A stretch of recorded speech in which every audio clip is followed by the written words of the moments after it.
Marie-Pierre Calvérac, bonjour. Merci de venir témoigner comme femme entrepreneur. Donc, alors vous avez une belle entreprise dans un domaine qui est aujourd'hui plutôt délocalisé. Hein. Donc vous avez créé, mais il y a très longtemps, un centre d'appel. Donc expliquez-nous. Oui, j'ai créé un centre d'appel donc en 1983. Qui à l'époque ne s'appelait pas centre d'appel, puisque nous avons un métier, j'ai un métier qui a évolué au fil du temps grâce à toutes les nouvelles technologies. Il faut savoir que le fax ne remonte qu'à 1985. Donc en 1983, il n'y avait même pas de fax. Donc j'ai créé cette entreprise en 1983 à partir d'une idée qui m'est venue comme ça, et avec l'idée à l'époque de concilier vie familiale, ou plutôt éducation de mes enfants, puisque je venais d'en avoir un deuxième et j'en avais une qui avait 10 ans, de vouloir concilier une activité professionnelle avec l'éducation de mes enfants. Donc, vous avez fait ce que font beaucoup de jeunes femmes aujourd'hui, par exemple ce qu'on appelle les mompreneurs. Vous vous êtes dit, tiens, je vais trouver une activité chez moi. Et ça va me permettre de biberonner avec mon dernier né, que j'avais eu beaucoup de mal à avoir, ma dernière née, et de m'occuper de l'entrée en sixième de l'aîné.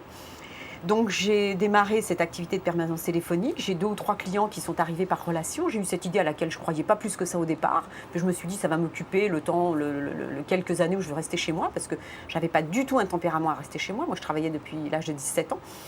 Donc j'ai 2 ou 3 clients qui sont venus, et avec ces 2 ou 3 clients, je me suis retrouvée coincée chez moi 12 heures par semaine sans pouvoir sortir, entre les biberons de la petite, pour laquelle j'étais plus disponible, et la grande qui rentrait de l'école à 17h. Donc je me suis dit là, et tout ça pour ne rien gagner, puisque j'avais 3-4 clients. Donc là je me suis dit, soit ça marche, soit ça casse. Donc j'ai pris mon téléphone, j'ai commencé à prospecter tous les médecins du Val d'Oise, puisque j'habitais le Val d'Oise. Et là, en l'espace de 3 mois, j'ai eu 50 clients. Oui, parce qu'effectivement, vous avez eu l'idée d'attaquer sur une niche et de vous spécialiser dans un domaine. Et puis, voilà. Nous étions 2 à l'époque à faire ça en région parisienne. La première entité avait démarré bien avant moi, et elle était ouverte 24 heures sur 24, 7 jours sur 7, ce que je n'ai pas voulu faire parce que moi, je prenais les coups de fil chez moi. Donc, il était hors de question que je travaille jour et nuit. Déjà, à 72 heures, c'était bien. Alors, finalement, ça a dû exploser à un moment là. Ah, ça a explosé. Donc, je suis restée chez moi. J'ai continué à travailler chez moi. Mes 2 premières salariés ont commencé à travailler chez moi. En plus? Oui. J'avais sacrifié ma chambre pour faire un bureau. Je dormais dans le canapé et les salariés arrivaient à 8 heures du matin. Donc, à 8 heures du matin, il fallait réorganiser toute la maison pour recevoir les salariés. Donc, ça a duré 6 ou 8 mois. Et ensuite, j'ai trouvé des bureaux et je me suis installée. Et là, le développement de l'entreprise a commencé. Et je me suis retrouvée en l'espace d'une petite dizaine d'années à être la première permanence téléphonique médicale de France. Voilà. Oui, et donc aujourd'hui, vous avez plus de 50 salariés. 150. 150. Donc, bravo. Ouais. Alors, c'est pas facile non plus, tous les jours, d'être entrepreneur et de développer une boîte de cette importance dans un milieu qui est devenu, parce qu'après pour le coup tout le monde a copié, donc qui est devenu très concurrentiel. Oui, donc votre différence alors, c'est comment vous avez fait pour garder les clients, parce que parfois il y a des combats qui se font sur des tarifs, il y en a qui sont prêts, qui cassent les prix quand ils s'installent. Donc en fait, je me suis occupée de mon syndicat pendant 10 ans. J'ai créé le syndicat des téléservices en 1990. J'en ai assuré la présidence pendant 10 ans. Et donc, j'ai vu ce métier, toutes les permanences téléphoniques qui arrivaient, qui effectivement cassaient les prix. Donc, je me suis, en 2001, quand j'ai vu que le marché médical était complètement saturé et qu'on n'aurait plus de devenir, j'ai revendu toute la clientèle médicale pour donner un souffle à mon entreprise et m'ouvrir vers l'externalisation des services en direction des entreprises. Ah oui, donc vous avez quand même pas hésité à couper. J'ai pas hésité, ne serait-ce que par nature, parce que moi j'ai besoin de changement et je m'ennuie à faire toujours la même chose.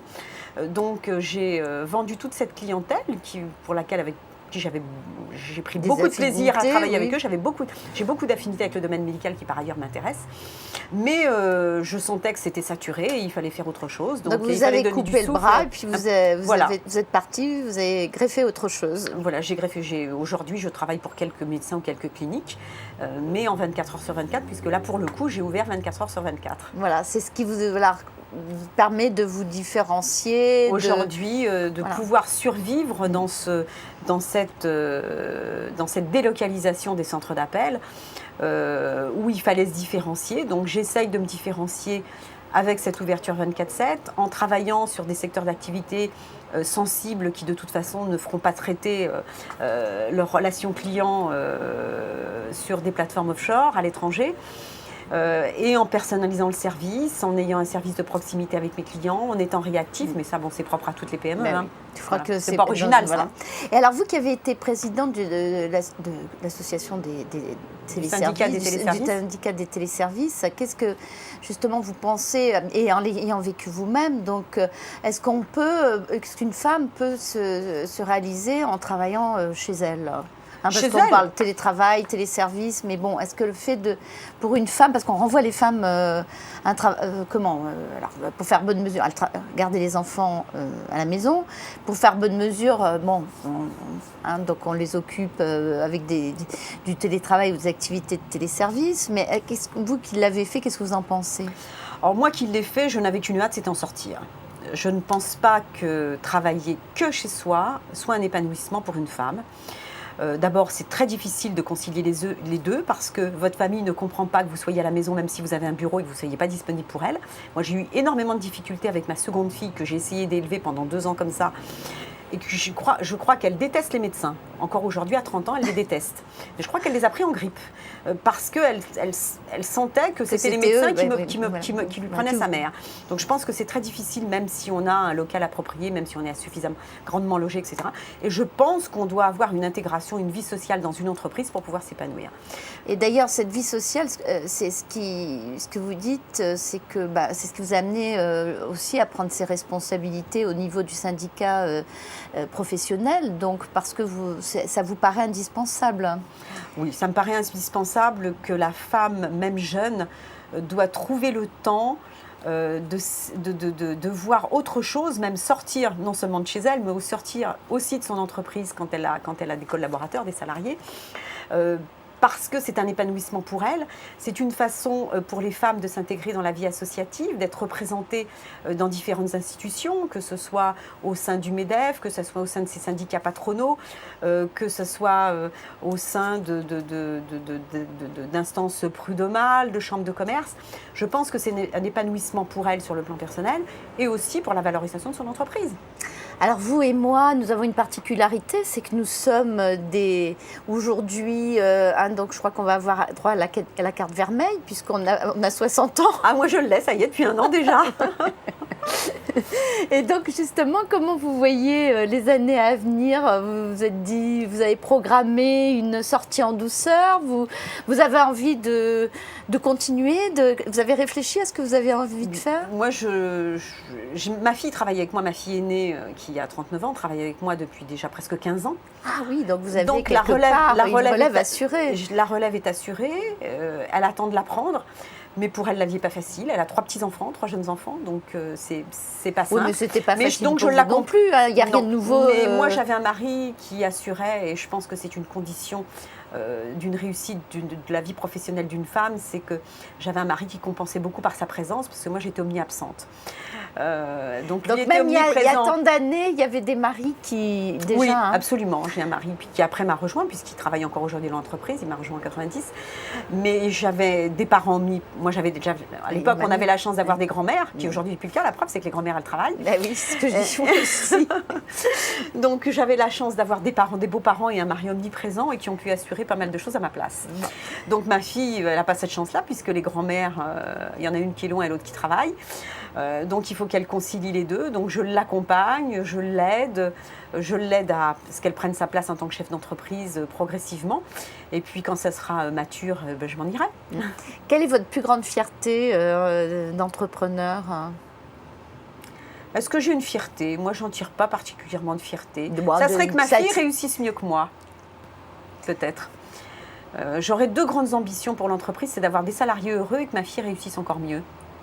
Et donc, parce que vous avez l'impression que vous avez des salariés qui ne sont pas heureux ? Aujourd'hui, c'est très difficile avec les conditions économiques qu'on nous impose, hein, toutes les contraintes sur lesquelles on ploie. Vous n'avez pas les moyens de vos ambitions, vous voudriez pouvoir les payer mieux Ne serait-ce qu'une ambition qui est toute bête que j'ai depuis le départ, c'est d'avoir une crèche d'entreprise. Moi, j'ai un personnel féminin qui est assez nombreux, et puis de toute façon, le personnel masculin en a besoin aussi. Hein. Mais de créer une crèche d'entreprise aurait été l'un de mes grands rêves.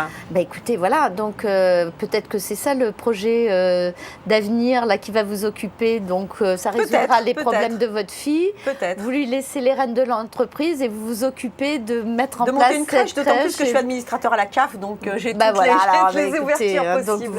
Donc voilà, je crois que ça y est, on a trouvé de quoi vous occuper pour l'avenir. Alors est-ce que vous avez un bout, puisqu'on a vous et moi, disons, une expérience importante derrière nous, donc quel est le message que vous voulez faire passer, donc qui puisse servir à ces jeunes femmes qui parfois hésitent à y aller, à passer le cap, à se donner les moyens de réussir leurs entreprises? Moi, je dirais qu'il faut qu'elles s'organisent, que je pense que l'épanouissement professionnel et social est très important pour la femme.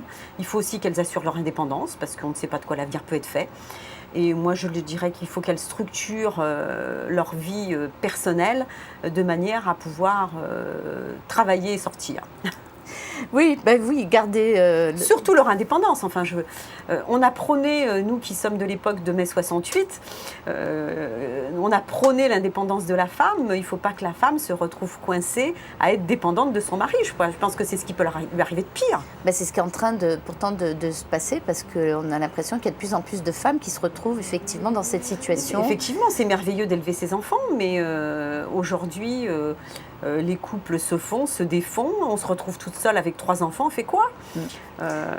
Oui, je pense que c'est effectivement une bonne remarque, et je crois que c'est précieux, et il faut vraiment garder son indépendance, donc ne pas rester trop longtemps loin de sa vie professionnelle et de la vie sociale d'une manière générale. Absolument. Eh bien, merci beaucoup pour ce témoignage. Alors, dès que la crèche est prête, moi qui adore m'occuper des bébés, j'ai pas assez de petits-enfants, je viendrai vous donner un coup de main. J'y manquerai pas. Merci beaucoup. Merci à vous.